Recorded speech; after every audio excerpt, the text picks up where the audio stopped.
Muy bienvenidos entonces a este nuevo contenido de geopolítica. Hoy vamos a hablar de Rusia, de las elecciones en Rusia, de la aplastante victoria de Vladimir Putin en las elecciones de Rusia del 2018.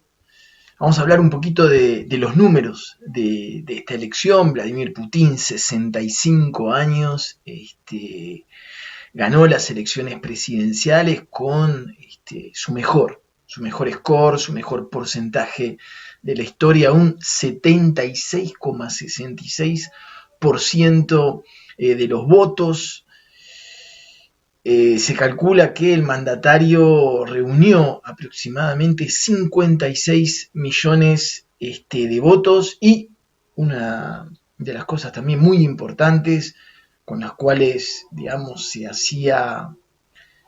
trataba de ensombrecer la victoria de Vladimir Putin, diciendo que podía haber una gran tasa de abstención, según no fue tal, según los datos de participación facilitados por el Comité Electoral Central de Rusia.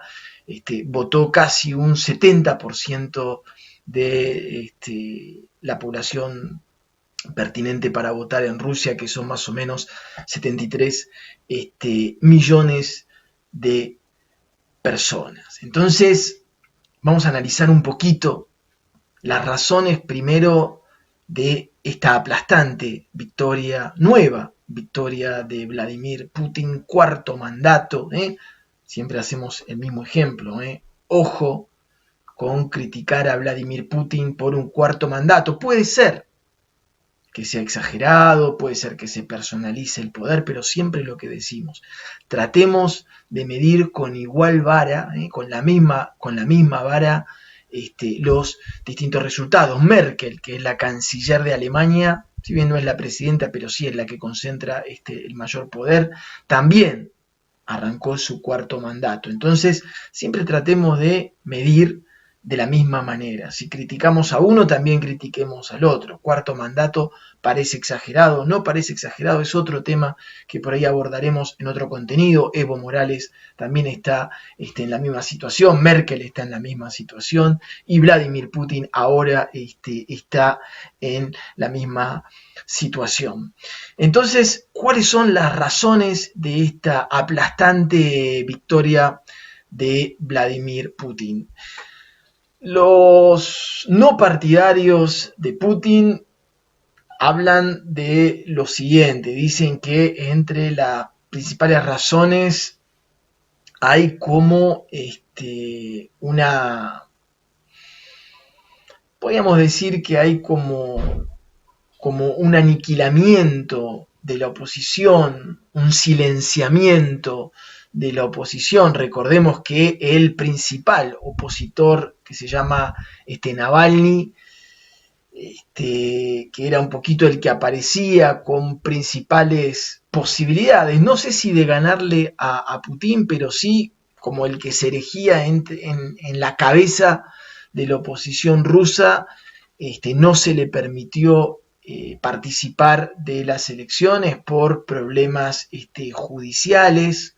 Algunos dicen que estos problemas judiciales fueron construidos por el gobierno ruso, otros dicen que también Navalny no era alguien, no era trigo limpio, no era una persona con un presente muy transparente.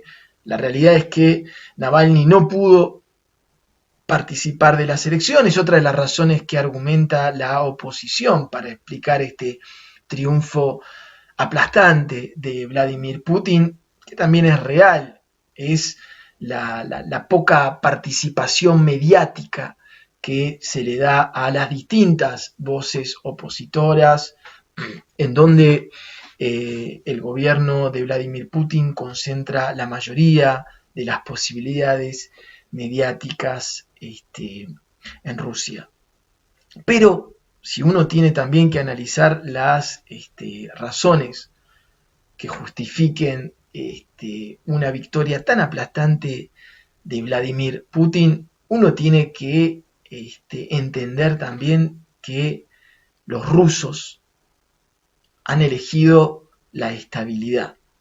Y frente a toda la complejidad que representa hoy el sistema socioeconómico y político ruso, con una economía muy diversificada, con unas mafias, con los clanes, con todo lo que aparece hoy en día en Rusia teniendo un poder importante, Vladimir Putin, para la mayoría de los analistas, era el único capaz de asegurar la estabilidad en el país, el único que podía justamente tener más o menos las riendas de manera ordenadas de un país. También otra cosa que se le reconoce a Putin es que si uno toma a Rusia y a las condiciones y a las coyunturas y al poder geopolítico de Rusia cuando Vladimir Putin tomó el poder allá al principio del siglo XXI, ¿sí? Con una Rusia, recordemos que Vladimir Putin llega a la presidencia de Rusia como una especie de delfín de Boris Yeltsin. Es muy interesante si tienen la posibilidad de ver el video cuando Vladimir Putin ingresa al Kremlin por primera vez, y uno lo compara con las imágenes de ahora, uno ve Putin en un traje hasta que le va grande, con todo el simbolismo que eso significa, casi como pidiendo permiso, y hoy en día Putin atraviesa la sala del Kremlin con todo el peso de la enorme figura geopolítica. Para muchos hoy en día Putin es el hombre más poderoso del mundo frente a un Estados Unidos en decadencia, sobre todo de la mano de Donald Trump. Entonces, la realidad es que si uno mira, si uno le saca una foto a la Rusia de principios del siglo XXI, en 2002, 2003, y le saca una foto a esta Rusia, uno ve que el poder de Rusia ha evolucionado de una manera muy, muy favorable desde que Putin agarró las riendas del poder, y dentro de las riendas del poder incluimos también el periodo en que Putin fue primer ministro de Medvedev. Todo el mundo señala que ese pequeño paréntesis, Putin seguía ejerciendo realmente el poder. Entonces, la realidad es que geopolíticamente el poder de Rusia se ha acrecentado muchísimo en los últimos 15 años, y gran parte de este crecimiento, de este aumento, se lo debe a Vladimir Putin. Cuando Vladimir Putin asumía allá en el principio del siglo XXI, Rusia era considerado casi una expotencia. Hoy en día Rusia se ha vuelto a parar como un país, un elemento incontornable a la hora de tomar cualquier tipo de decisión en los grandes conflictos del planeta. Hoy en día Rusia debe ser consultado porque, y lo ha demostrado sobre todo con el conflicto en Siria, el mundo tiene que tener en cuenta a Rusia si se busca algún punto de equilibrio en las relaciones internacionales mundiales. Y todo este resurgimiento de Rusia, este regreso en peso de Rusia, para los rusos justamente no es anodino, se lo tuvo en cuenta, y hoy en día, como dijimos, Putin aparece entonces como el gran mentor del regreso de Rusia. Y casualmente, fíjense que las elecciones, si ustedes se fijan, la victoria de Putin en las elecciones, ¿sí?, del 17 de marzo del 2000, del 18 de marzo del 2018, cuando Putin sale a saludar a la gente que lo venía a aclamar, cuando sale a dar su discurso, se produce también un tema que tampoco es casual, que justo en el momento, el día en que Putin ganaba las elecciones, se conmemoraba, ¿sí?, se conmemoraba los 4 años de la recuperación del territorio de Crimea por parte de la Federación Rusa, o si uno lo mira del lado occidental o ucraniano, uno diría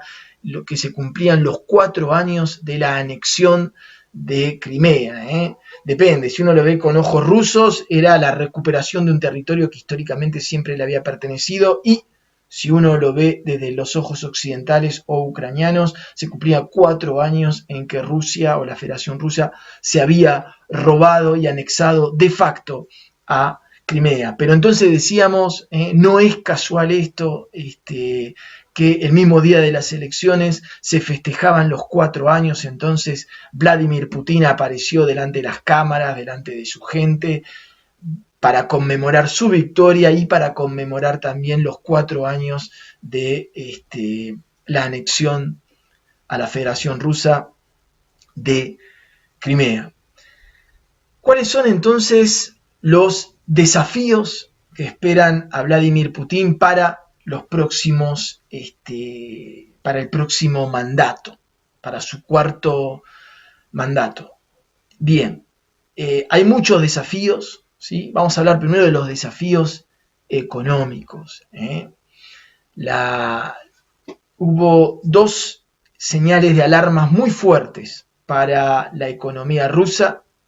La primera fue las sanciones occidentales y sobre todo europeas después de la anexión de Crimea le hicieron mostrar a la economía rusa una excesiva dependencia de Europa por el tema del gas, por el tema de la venta de armas, etcétera, etcétera, pero Rusia se dio cuenta de que estaba demasiado dependiente económicamente de Europa. Entonces, parte de este último, se dice que es el último mandato de Putin, veremos, pero Putin hoy 65 años, llegaría para unas próximas elecciones con 70 años, pero bueno, nada está escrito, aunque Putin dijo que no se iba a volver a presentar para otro mandato, pero sin duda parte de los desafíos económicos de Rusia para este 4º mandato de Putin será continuar la diversificación de sus relaciones económicas, tratar de salir de la dependencia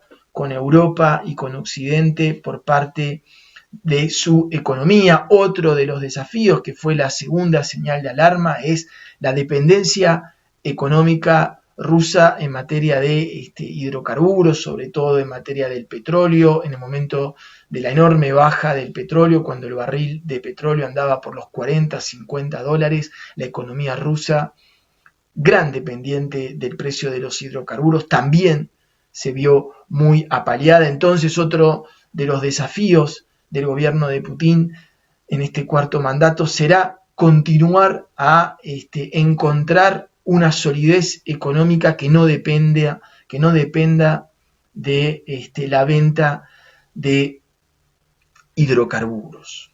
Otro de los desafíos de Putin, lo hemos mencionado en otras entrevistas, será el tema de las minorías. El gobierno de Putin, algunos dicen que injustamente, otros dicen que justamente, pero la realidad es que una de las mayores cosas que se les critica es la persecución, ¿sí?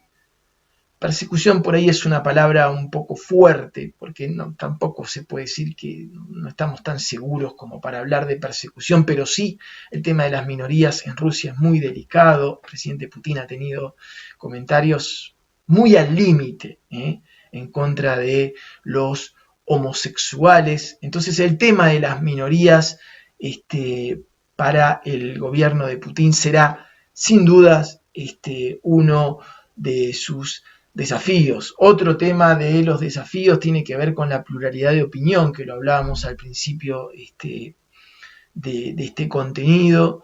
La oposición le critica a Putin una excesiva concentración de los medios a favor de toda la estructura putiniana, si la queremos llamar de alguna manera.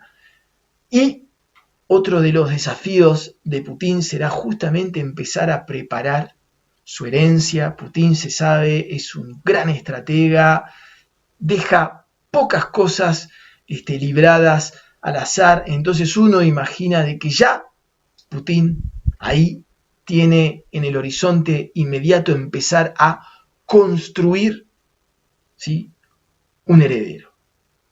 Hay varios candidatos, veremos si Putin va probando distintos primeros ministros para ver quién le da la talla para semejante desafío de continuar con el legado de Putin, pero es muy importante y uno imagina, conociéndolo a Vladimir Putin, que ya está pensando en quién podrá ser el heredero, alguien que continúe en esa misma línea. ¿Cuál es esa misma línea? Un poder presidencial fuerte, un poder geopolítico que continúe siendo fuerte, con una carrera armamentística también fuerte, con un nacionalismo también fuerte. Entonces Vladimir Putin deberá, y este es uno de los grandes desafíos, construir su heredero. Veremos si permite unas elecciones, una selección entre varios, o directamente Putin pondrá a la cabeza de las próximas elecciones su heredero. Entonces ese es otro de los desafíos de Putin. Geopolíticamente, ¿cómo está la Rusia en este nuevo mandato de Vladimir Putin? Lo dijimos, económicamente un poquito debilitada. Geopolíticamente hoy Rusia está muy muy fuerte, lo ha demostrado en el conflicto de Siria, lo ha demostrado en la presencia rusa en casi todos los puntos del planeta, una presencia muy fuerte en América Latina. Hoy Rusia en América Latina se está transformando en un socio comercial para la casi mayoría de los países latinoamericanos. Y lo que es también muy importante a nivel geopolítico, poco a poco Rusia, y uno imagina que en este cuarto mandato Putin continuará avanzando con eso. Hoy en día Rusia se está transformando para algunos países latinoamericanos en una opción a Estados Unidos para la lucha contra el narcotráfico, como es el caso, por ejemplo, de Nicaragua. Esto sin dudas a Rusia le permite ir posicionando fichas en América Latina. Recordemos, América Latina, el patio trasero del gran enemigo, entre comillas y no tantas comillas,